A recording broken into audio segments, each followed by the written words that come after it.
Hey everyone! Today on the plastic canvas we're painting 5 of the smaller minis from Destinies by Lucky Duck Games.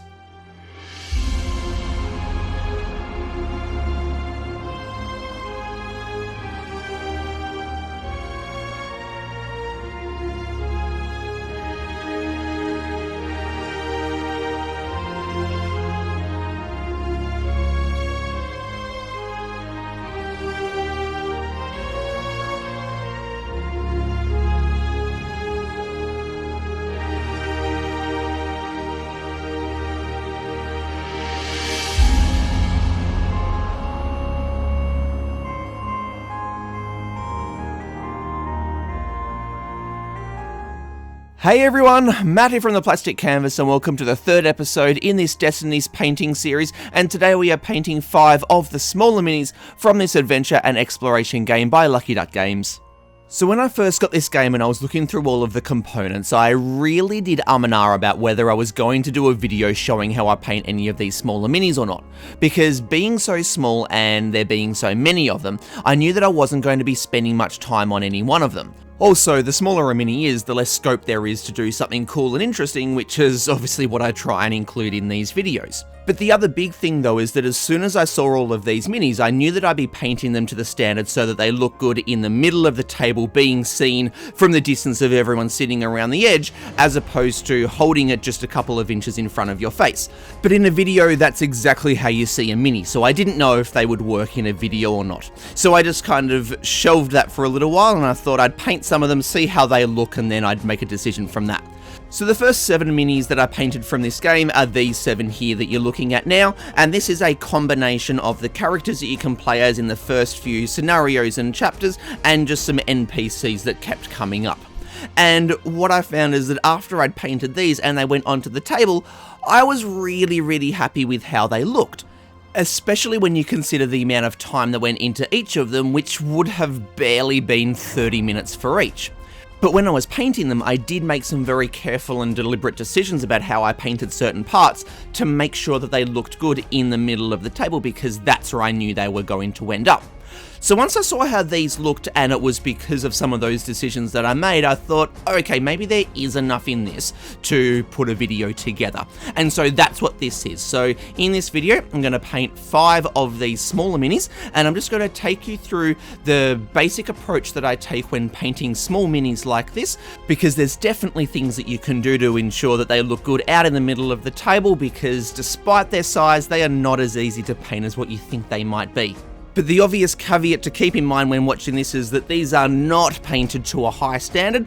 They are painted keeping the time down, but also to look good in the middle of the table as opposed to be seen up close, which is exactly how you're seeing them in this video. So the first thing that I always do whenever I'm painting smaller minis is just to look over them before they've been primed. And I do it before priming them because it makes it just easier for me. It may be different for you, but just easier for me to be able to see all of the different details, just so that I can work out exactly what it is that I'm going to be painting. So I'm looking for which parts are metal, which parts are cloth or leather, and then even little details like, say there's a couple of things attached to a belt. Is that a buckle or is it some potion that have been attached to the belt, things like that, just so that I know exactly what all of the parts are. Once I then know all of that, I then start mapping out in my head the different colours that I'm going to be using. And the main things that I'm looking for here are whether I'm going to end up with large slabs of just a single unbroken colour, or whether I might have lots of very similar colours really close together. Because these are 2 really easy ways to just kill the look of a smaller mini. Because let's say you do have a mini that has a large section of just one single colour, like let's say it's wearing a hooded cloak from head to toe. If, like in my case here, you're trying to keep the time down, you're probably not going to be doing much highlighting and shading. And so it's just going to end up looking really flat, because there won't really be any variation in the colour. But then the other problem that you may have is that you've got a mini that does have different colours, but they're all very similar. And at this scale, and once the mini's in the middle of the table, what that does is it makes the details really hard to see. So let's say you've got a mini that's wearing a studded leather vest, and it's an archer, so it's got a quiver on its back with a leather strap running across their chest. even if you paint the vest and that leather strap to be different leather, they're still just going to be slightly different shades of brown. And so once that mini's in the middle of the table, you may not be able to see that strap at all, as well as any of the other details on the mini that are also different shades of brown too. So if I do find that I have a mini where I'm going to have one of these two problems, either there's going to be large slabs of an unbroken colour or too many similar colours really close to each other, I try to find here spots where I can introduce a contrasting colour that may not necessarily be the way that that part was actually supposed to be painted, just as a way to break up these other colours. So with those two minis that I mentioned before, let's say we're painting that one that's got the hooded cloak from head to toe, and it's just going to be painted brown. What I might do in this case is paint a red belt maybe around the waist, even though it's not part of the sculpt. That could be something that you could paint in. Red's not a colour that's going to be wildly out of place, but it is just going to break up all of that brown. You could also do some pinstriping maybe around the edge of the sleeve, because with those cloaks, they're generally quite loose fitting and hang down. That could be another colour that you could introduce, just so that you have something other than that brown in there. And then with that character that's got the leather vest and then that strap running across their chest to hold on their quiver, well, again, you may just paint that to be red or some sort of similar colour like that that's going to stand out, but is not going to be wildly out of place. Like if it's a medieval theme like this game is, well, a hot pink strap is probably a little bit much, but it would definitely stand out. But no, I would probably just paint that red or some colour like that that would still make sense, but is just going to help that detail to stand out.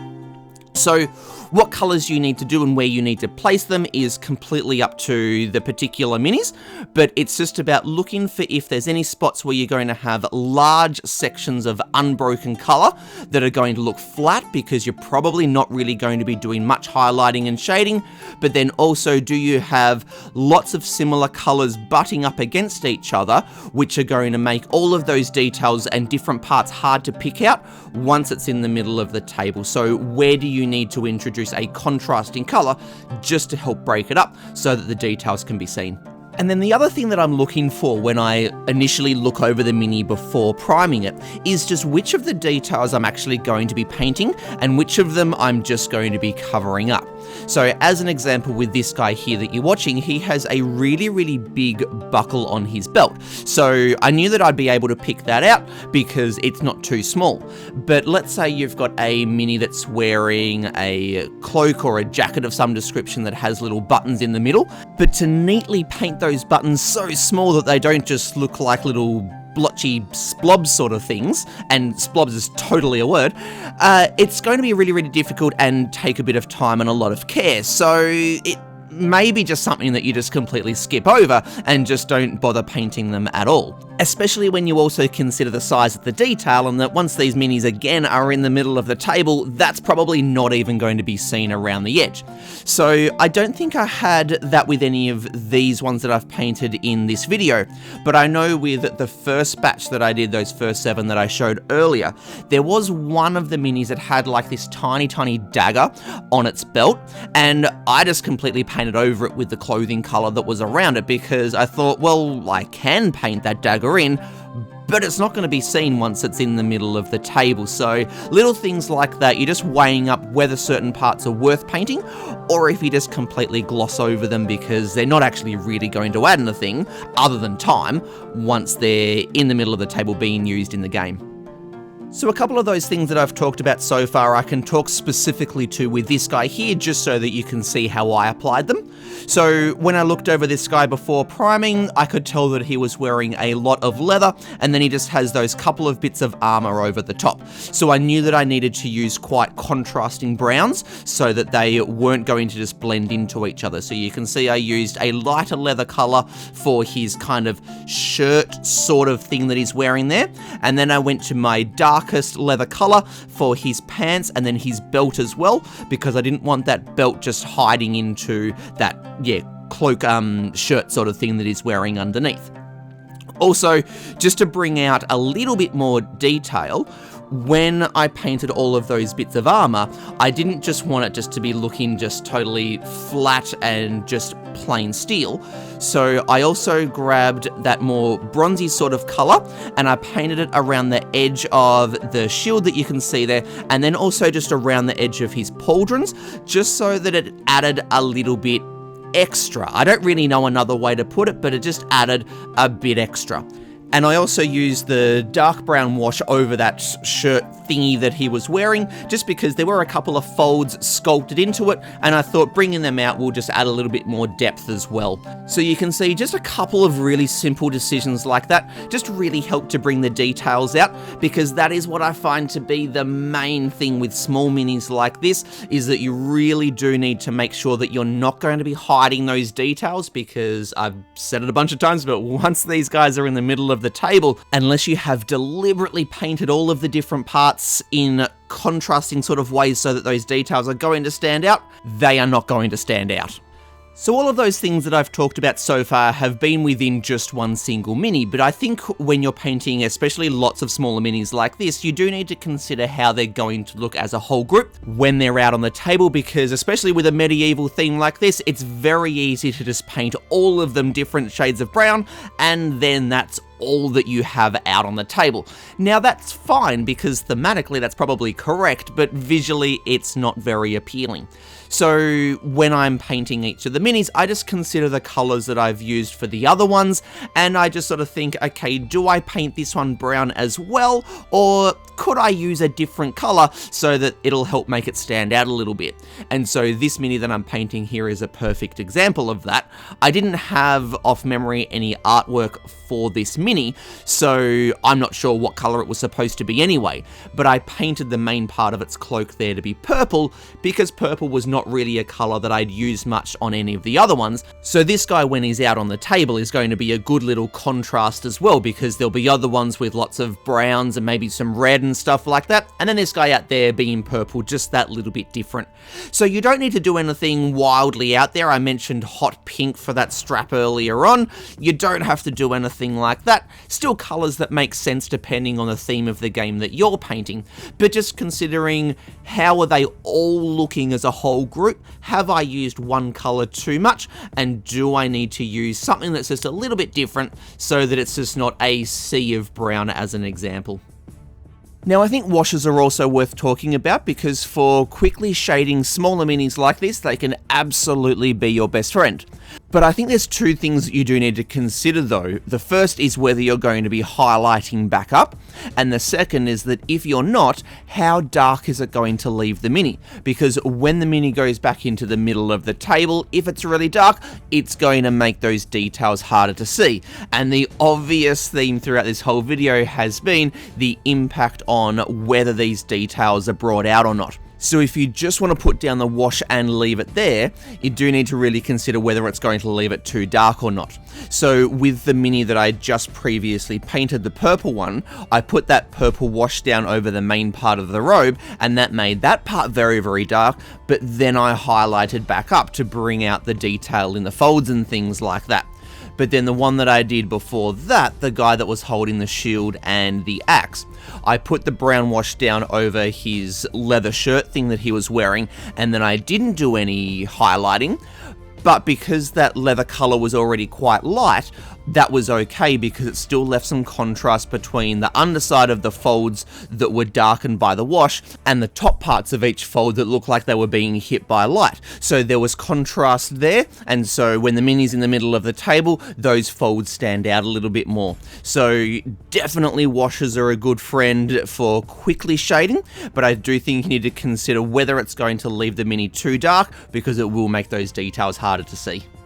And then I think the last thing worth mentioning that I'm always really, really mindful of when painting smaller minis is that I'm being really clean with my brushwork when I've got two colors meeting. So as an example with this guy here, he has that white undershirt and then the light brown leather sleeveless jacket vesty thing that goes over the top. So right along all of the edges where the white and that leather color meet, I was just really careful just to make sure it was a nice, clean, smooth line, and that I didn't have any color from either the white or the leather slopping onto the other area. And the reason why this is so important is because if you do have those sloppy or jagged lines, especially if you've got more than one spot where you've done that, it really does make the overall look of the mini just look messy. Now you can get away with this a bit more with larger minis because the scale of that jagged or sloppy line is much smaller in relation to the overall size of the mini, whereas with these smaller minis, those sloppy lines really do stand out because in the overall scale they are much bigger. So it just pays just to take that extra little bit of time if needed, just to be very careful as two colors meet and just make sure it's a nice clean smooth line. And if you need to go back and touch it up, go back and touch it up. I needed to do that plenty of times across these 5 minis, but it really does pay off when you just get a cleaner overall look. And so there we go, those are the main things that I always stay really mindful of when painting smaller minis, to make sure that I bring out as many of the details as possible. And as I said a few times throughout the video, that really is the big thing that I think with these smaller minis, is that you're able to bring out as many of the details as possible, and just making sure that you're not obscuring them so that they look really just flat and boring out on the table. So have a look at the mini that you're painting first, work out what the different colors are going to be, add in some contrasting colors if needed, if you're going to have large areas that are just one single color, or if you're going to have lots of similar colors right next to each other. Even if it's just something as simple as little accent colors, like how I put that bronzy color around the edge of the shield and the pauldrons of that guy with the shield and the axe. And then just being selective with where you use washes to make sure you're not going to leave it too dark, and being really clean with your brushwork when you have two colors meeting. But that's going to do us for today, so I really hope you enjoyed this video and that you got something out of it. If you did, please hit that like button and consider subscribing to stay up to date with future videos as they keep coming out. But until next time, this is Matt from the Plastic Canvas signing out. Happy painting, everyone. Cheers.